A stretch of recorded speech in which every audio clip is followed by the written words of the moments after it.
Hello viewers, সালাম আলাইকুম।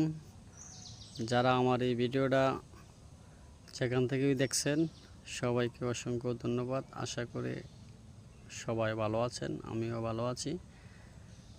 তো দেখতেই পাচ্ছেন এটি একটি বগার ছানা, মাছ খাওয়ার জন্য পুষ্কুনিতে ডেলি আসে। তো যদি আপনাদের এই ভিডিওটি ভালো লেগে থাকে কমেন্টে জানাবেন, লাইক শেয়ার দিবেন, সবার মাঝে শেয়ার করে ছড়িয়ে দিবেন।